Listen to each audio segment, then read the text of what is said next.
Hello friends, I hope you're hungry today.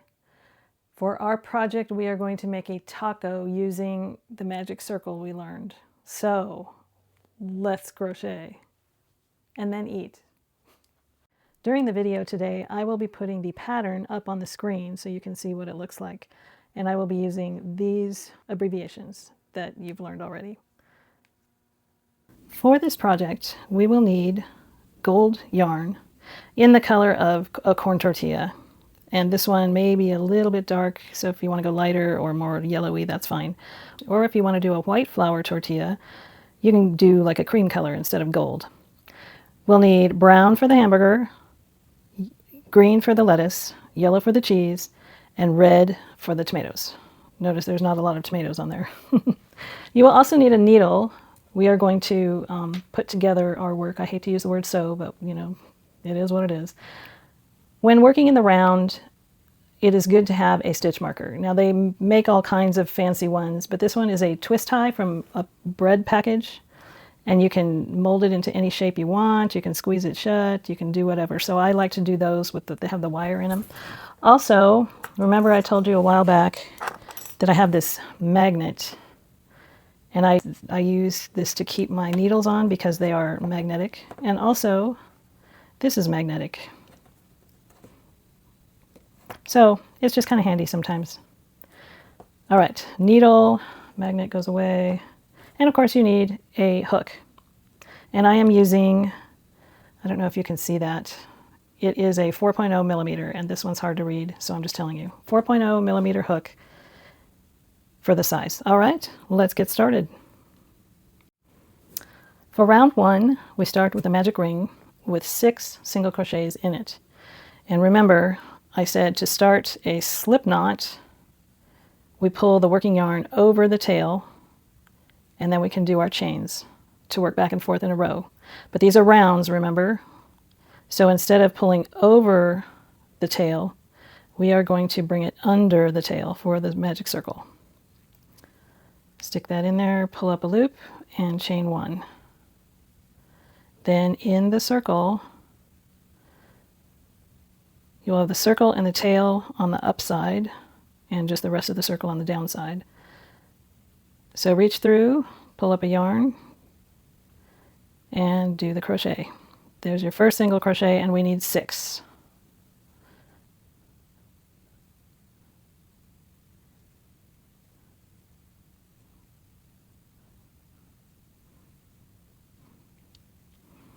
There is 6. Pull the tail to tighten up the circle.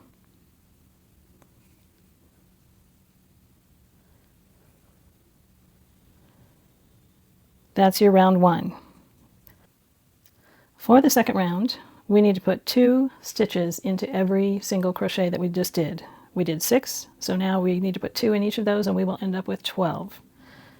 Remember to skip this first stitch looking thing, because that's the chain that we made, and go into the first real stitch.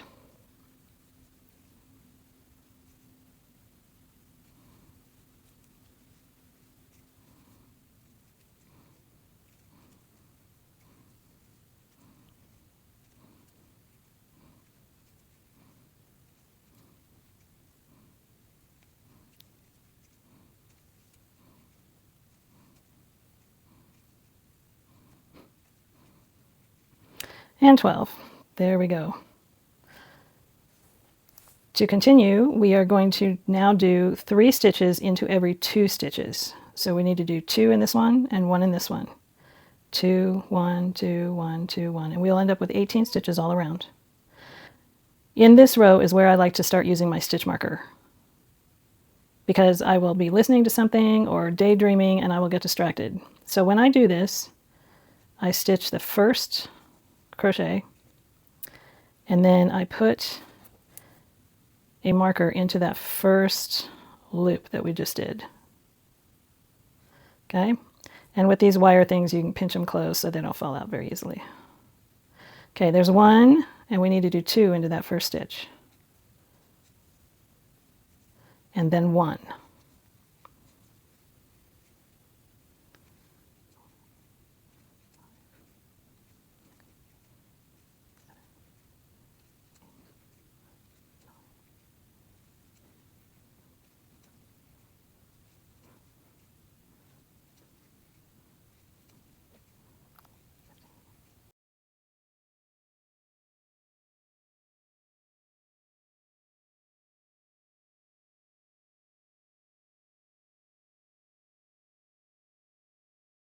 And the last one, 18 right here. So far, so good. The next round, we are going to do 2, 1, 1, 2, 1, 1, and all the way around.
All right, so now we have 24 stitches around. We're going to go one more row. So this time we're going to do 2 stitches, 1, 1, 1, 2 stitches, 1, 1, 1, and all the way around until we have 30. Oop, just twisted that up, didn't I? One hint though, the tighter you make your stitches, the more frustrating it'll be for you. So chill, have a good time. 2, wait a minute, I forgot to put this in the first one.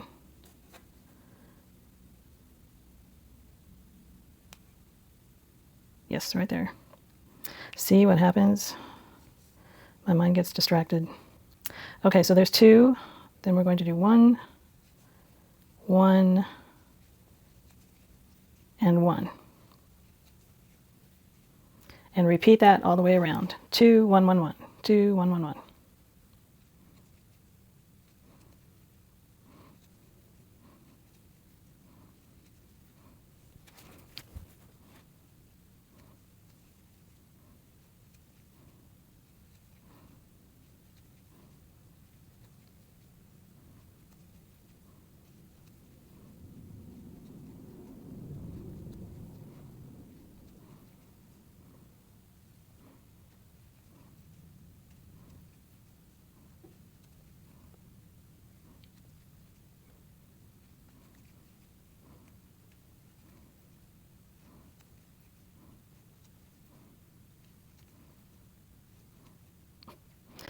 All right, and I just ended up on that.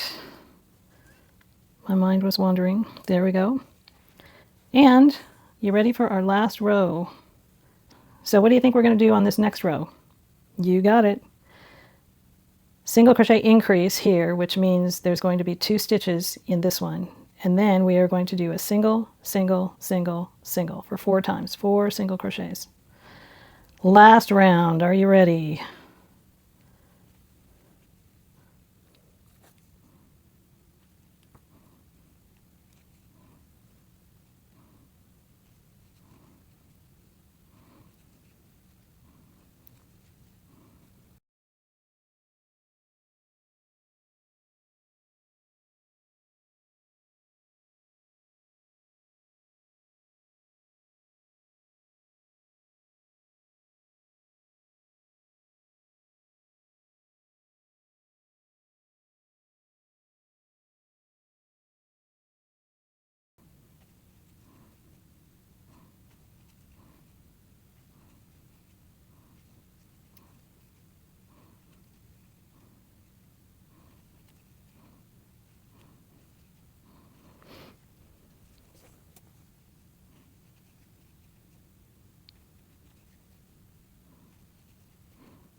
And the last stitch.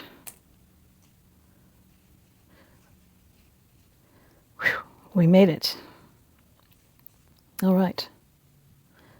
Let's cut our yarn.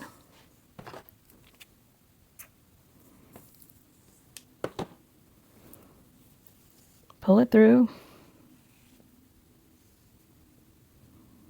And we are going to put this invisible join right in here, so it'll look like a real stitch.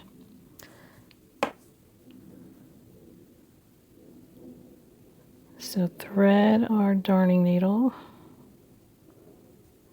yarn our needle. Yeah. All right. The next stitch we would normally go into is this one right here. We're not going to do that. We're going to go into the next one. Possibly. Yeah, there we go. So skip a stitch and go into that one and pull it through. And then go straight into the stitch where this yarn is coming out.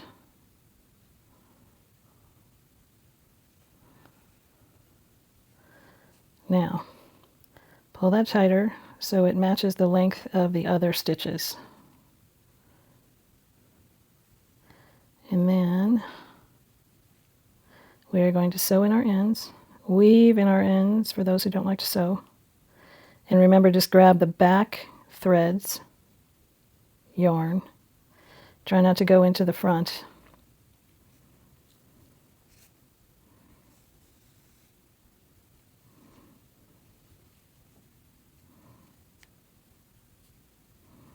Okay. Trim that.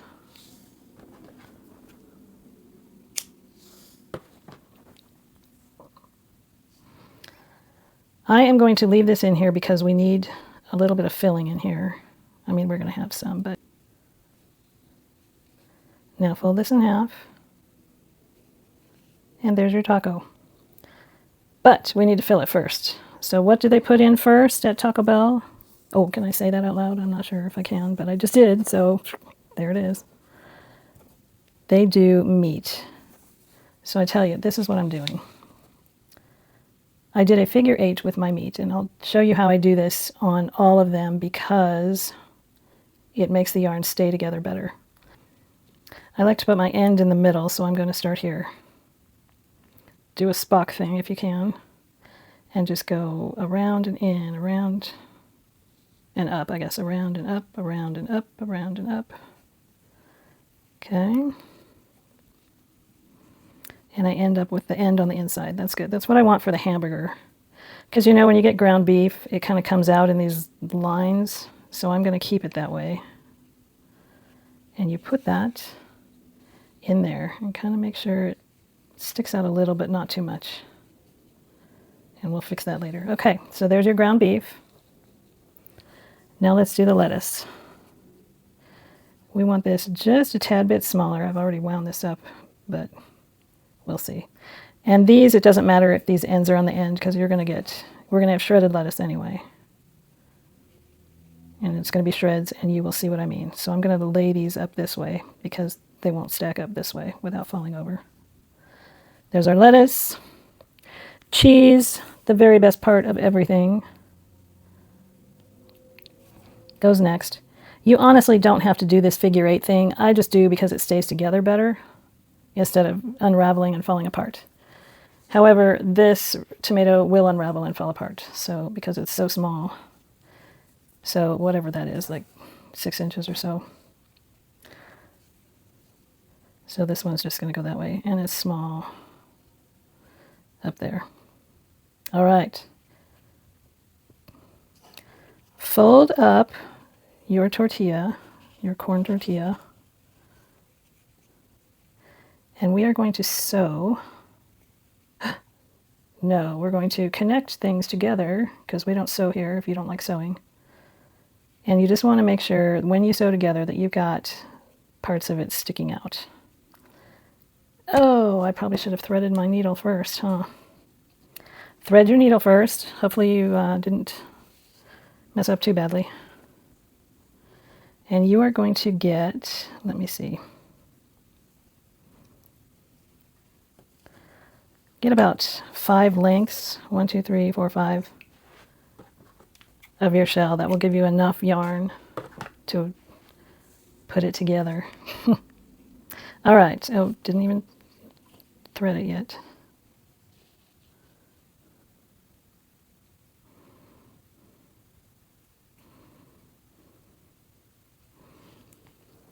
All right, here's my thread. Now we can fold this. Make sure everything's coming out a little bit. If it comes out a lot, don't worry about it, we'll fix it. From here, you are going to come from the inside to the outside. And this is like at the corner, I guess, of your taco. I don't know what that is. The biting end. And leave about that much left so we can weave those ends in. Then you will come up here. You are just going to go through whatever food item is in your way. And you're going to come out the other side just below that stitch. Don't pull too hard or you'll pull this thing right through. Then on that side, you're going to go up to the next stitch, put your needle through and go through whatever food item is there and come out under the next stitch. And you are going to go in and out all the way around your taco shell.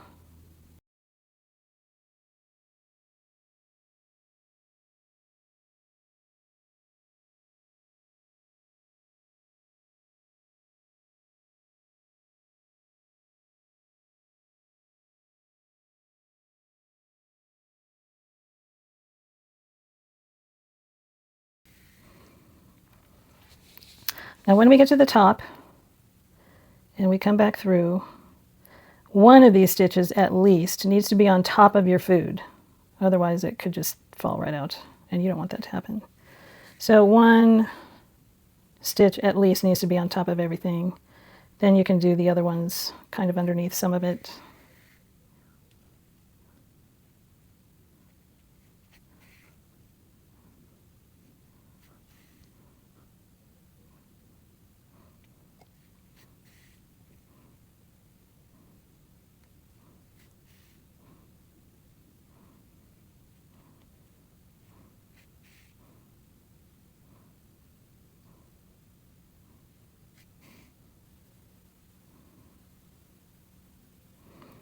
All right, at the very end, the opposite end, you're just going to pull through and you are going to weave in your end, but on the inside.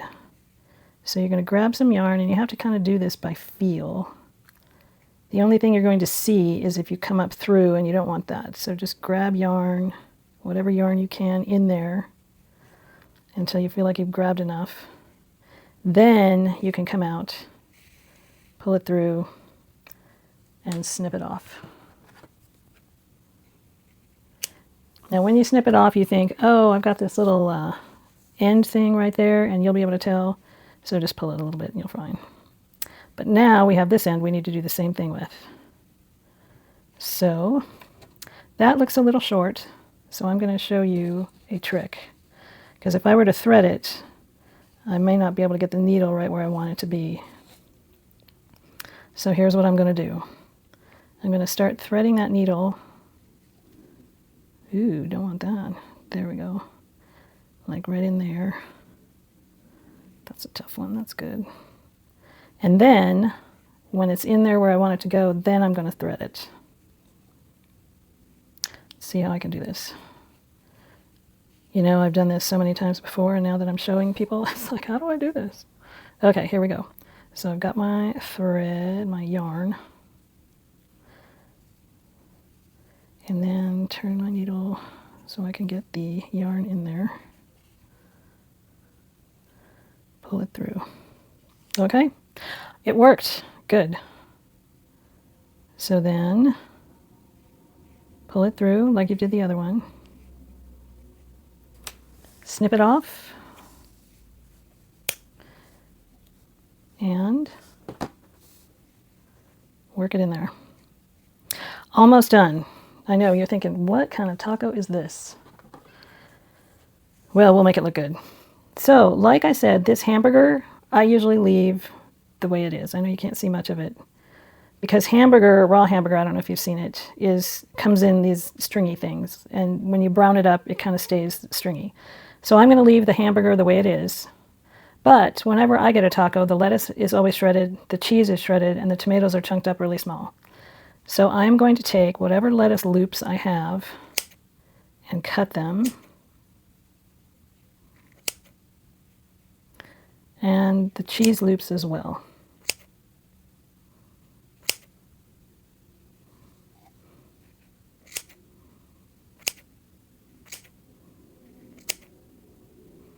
And the tomatoes. You can leave loops in the tomatoes if you want, but yeah. Okay. Is it looking a little closer to what you get at the fast food place? Oh. All right. Now, some of these are like really long and they don't look very good. So you can kind of trim these off.